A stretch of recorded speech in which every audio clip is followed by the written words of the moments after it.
94 अरब 61 अरब kilometre हर साल light एक साल में कवर करती है। इस दूरी को 1 लाइट ईयर कहा जाता है।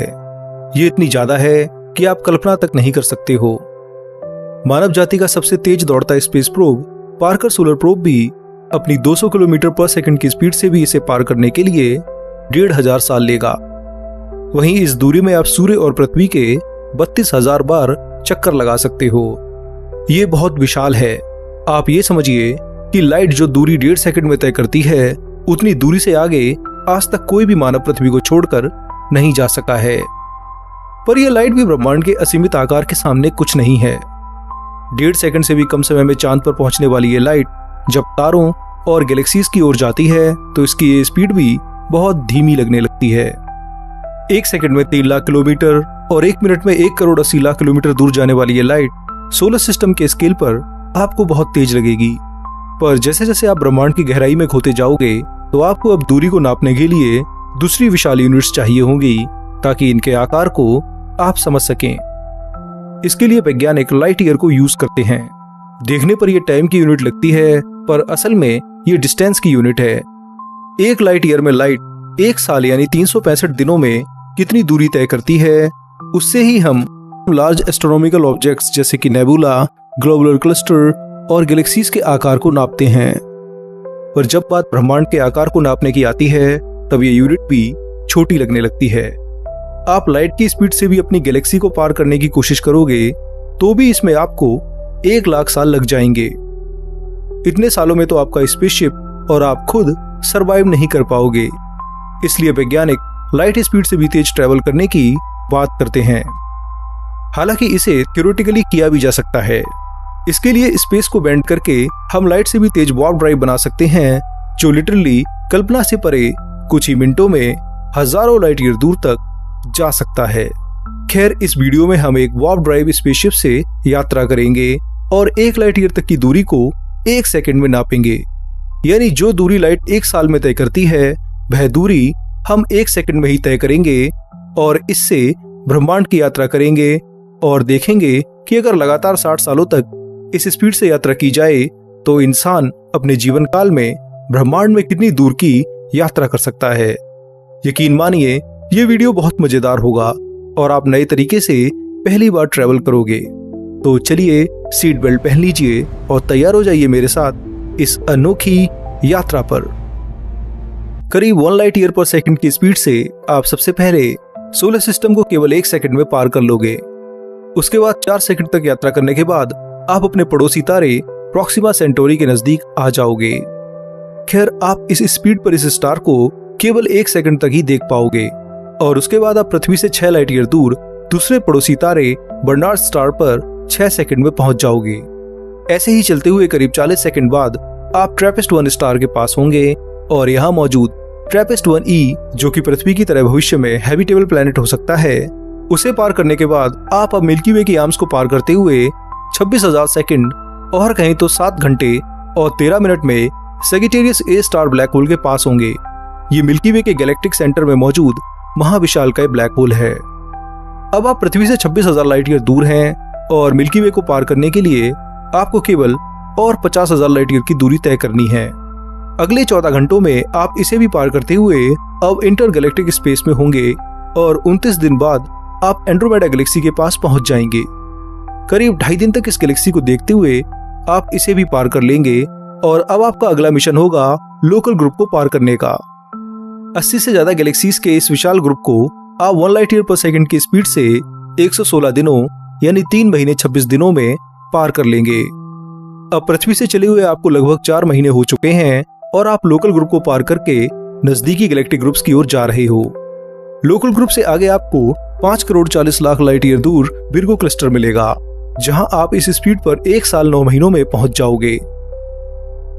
विर्गो क्लस्टर, लोकल ग्रुप और ऐसे ही 100 से ज्यादा क्लस्टर मिलकर के एक महाविशालकाय सुपर क्लस्टर का निर्माण करते हैं, जिसे विर्गो सुपर क्लस्टर कहा जाता है। खैर, अब आप 1 साल 9 महीनों में विर्गो क्लस्टर पर पहुंचे हो तो ऐसे ही चलते हुए करीब 174 दिनों और 5 महीने 24 दिनों में आप इसे पार करते हुए अब विर्गो सुपर क्लस्टर में आ चुके हो और आपको यहाँ से कई विशाल गैलेक्सीज के ग्रुप तारों के झुंड की तरह दिखाई दे रहे हैं। हालांकि 1 लाइट ईयर पर सेकंड की खतरनाक स्पीड पर भी इस सुपर क्लस्टर में मौजूद 50,000 से भी ज्यादा गैलेक्सीज आपको कई महीनों और सालों तक आपके स्पेसशिप से लगातार दिखाई देंगी। फिर धीरे धीरे आप 11 करोड़ लाइट ईयर में फैले इस महाविशालकाय सुपर क्लस्टर को इस स्पीड पर करीब 4 साल 10 महीनों में पार कर लोगे। यहां तक तो आपको लग रहा होगा कि मात्र 5 सालों में ही आपने Milky Way galaxy, local group, Virgo cluster और विर्गो सुपर क्लस्टर को पार कर लिया है, तो पूरे यूनिवर्स को आप पक्का 60 सालों में इस स्पीड पर पार कर सकते हो। तो दोस्तों 94 खरब किलोमीटर पर सेकंड की इस स्पीड पर भी आप यूनिवर्स के 10% हिस्से को भी 60 सालों में भी पार नहीं कर पाओगे। 5 सालों में विर्गो सुपर क्लस्टर को पार करने के बाद भी आप अभी भी इससे विशाल गैलेक्सी क्लस्टर यानी गैलेक्सी के झुंड में ही फंसे हो। Virgo supercluster Laniakea supercluster का एक हिस्सा है। इस महाविशालकाय सुपर क्लस्टर में विर्गो सुपर क्लस्टर के साथ साथ कई हजारों छोटे गैलेक्सी क्लस्टर भी आते हैं। 1.5 लाख आकाशगंगाओं के इस सुपर क्लस्टर को पूरी तरह पार करने के लिए आपको 52 करोड़ लाइट ईयर की दूरी तय करनी होगी। इस दूरी को आप 1 लाइट ईयर पर सेकंड की स्पीड से भी पार करोगे तो भी आपको कम से कम 6000 दिन यानी 16 साल 8 महीने और 18 दिन लग जाएंगे। तब जाकर के आप इस विशाल गैलेक्टिक ग्रुप को पार कर सकोगे। पर यह तो अभी शुरुआत है। ब्रह्मांड में इस तरह के कम से कम 1 करोड़ सुपर क्लस्टर मौजूद हो सकते हैं, तो सोचिए कि पूरा ब्रह्मांड कितना बड़ा होगा। खैर, अब सुपर क्लस्टर्स को पार करने के बाद आपको गैलेक्सी फिलामेंट को पार करना होगा। ये फिलामेंट्स कई गैलेक्सी सुपर क्लस्टर के एक साथ जुड़े होने से बनते हैं। ये ठीक उसी तरह जुड़े होते हैं जैसे मकड़ी का जाल जुड़ा होता है। तो इन गैलेक्टिक फिलामेंट को पार करके ही आप ऑब्जर्वेबल यूनिवर्स की बाउंड्री को पार कर सकते हो। पर ये फिलामेंट भी बहुत विशाल होते हैं। ऐसा ही एक गैलेक्टिक फिलामेंट है द स्लोन ग्रेट बॉल। करीब 1 अरब 37 करोड़ लाइट ईयर में फैली हुई ये गैलेक्सी की विशाल दीवार वैज्ञानिकों तक के होश उड़ा देती है। अब आपको इसे पार करने के लिए अपनी 1 लाइट ईयर पर सेकंड की स्पीड पर भी कम से कम 43 साल 6 महीने लगेंगे। इसी से आप इनके असीम आकार को समझ सकते हो। पर यह ग्रेट वॉल भी कुछ नहीं है। अब आप ब्रह्मांड के इन विशाल स्ट्रक्चर्स यानी गैलेक्सी फिलामेंट्स को देखोगे तो इनके आसपास आपको बहुत सा गैप भी दिखाई देगा। इन गैप्स को वॉइड्स कहा जाता है। ये असल में ब्रह्मांड की सबसे खाली जगह हैं। इनमें बहुत कम गैलेक्सीज होती हैं और हर गैलेक्सी एक दूसरे से उतनी दूर होती है कि लाइट को भी करोड़ों सालों तक दूसरी गैलेक्सी दिखाई नहीं देती है। आप इसे ऐसे समझिए कि जितनी विशाल जगह में 1 लाख गैलेक्सी होनी चाहिए, वहां केवल 60 ही गैलेक्सी मौजूद हैं। इसी वजह से इन्हें वॉइड्स कहा जाता है। स्लोन ग्रेट वॉल को पार करने के बाद आपका सामना होगा इसी तरह के एक महाविशालकाय वॉइड से, जहां केवल अंधकार के सिवाय आपको शायद ही कुछ दिखाई दे। पृथ्वी से 9 अरब लाइट ईयर दूर मौजूद है ब्रह्मांड का सबसे विशाल वॉइड LOWZ नॉर्थ 13788 वॉइड। ये आकार में करीब 3 अरब लाइट ईयर में फैला हुआ है। इतने विशाल एरिया में ब्रह्मांड में जहां कम से कम 5 करोड़ गैलेक्सीज होती हैं, तो इस वॉइड में केवल 1,10,000 गैलेक्सीज हैं, जिससे जब आप इसे 1 लाइट ईयर पर सेकंड की स्पीड से भी पार करोगे तो आपको कई सालों तक शायद ही कोई गैलेक्सी दिखाई देगी। खैर, अपनी 1 लाइट ईयर पर सेकंड की स्पीड पर भी आपको इसे पार करने में कम से कम 94 साल लगने वाले हैं, जो बताता है कि ये वॉइड इस स्केल पर भी कितना विशाल है। पर यह भी कुछ नहीं है। अब आगे आप ब्रह्मांड के सबसे विशाल स्ट्रक्चर को पार करने वाले हैं, जो कि खुद पृथ्वी से 10 अरब लाइट ईयर दूर दिखाई देता है, पर असल में यूनिवर्स के एक्सपेंशन के कारण यह आपसे 15 अरब लाइट ईयर दूर है। अगर आप इसी स्पीड से आगे बढ़ोगे तो 15 अरब लाइट ईयर दूर इस विशाल गैलेक्टिक वॉल यानी गैलेक्सी फिलामेंट पर आप 475 सालों में पहुंचोगे। हरक्यूलिस करोरा बोरेलिस ग्रेट वॉल नाम का यह स्ट्रक्चर करीब 10 अरब लाइट ईयर में फैला है, तो इसे पार करने में आपको करीब 317 साल लगेंगे। तब जाकर के आप इसे पार कर पाएंगे। खैर, इसके पार होते ही अब आपको ऑब्जर्वेबल यूनिवर्स को पार करना होगा। ये वो यूनिवर्स है जो हमें दिखाई देता है या फिर हम जिसे ऑब्जर्व कर पाते हैं। आज से 14 अरब साल पहले हुए बिग बैंग से बना यह यूनिवर्स लाइट से भी तेज स्पीड में फैल रहा है, और इसी एक्सपेंशन के कारण अब ऑब्जर्वेबल यूनिवर्स की एक छोर से दूसरे छोर तक की लंबाई 93 अरब लाइट ईयर हो चुकी है। तो अब अगर आप 1 लाइट ईयर पर सेकंड की स्पीड से भी इसे पार करोगे तो भी इस काम को करने में आपको हजारों साल लगेंगे।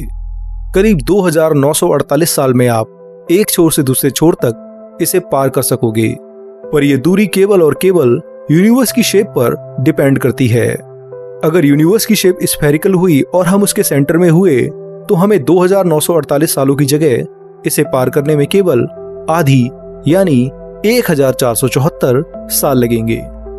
खैर जो भी हो, हम इस स्पीड पर भी ऑब्जर्वेबल यूनिवर्स को अपने जीवन काल में भी पार नहीं कर सकते हैं। पर ब्रह्मांड का असली आकार तो अभी भी हमारे सामने नहीं है। ऑब्जर्वेबल यूनिवर्स तो उसका एक छोटा सा हिस्सा है। असली ब्रह्मांड यानी यूनिवर्स की कोई सीमा नहीं है। साल 2011 में वैज्ञानिकों ने एक यूनिवर्स का एस्टीमेट निकाला था, जिसमें उन्होंने ब्रह्मांड की बाउंड्री को आज के ऑब्जर्वेबल यूनिवर्स से 250 गुना बताया था।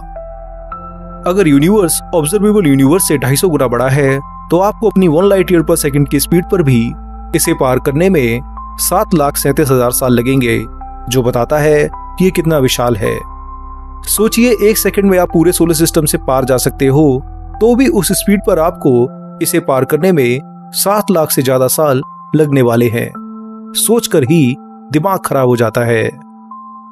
पर यूनिवर्स का ये साइज भी बहुत बहुत छोटा है।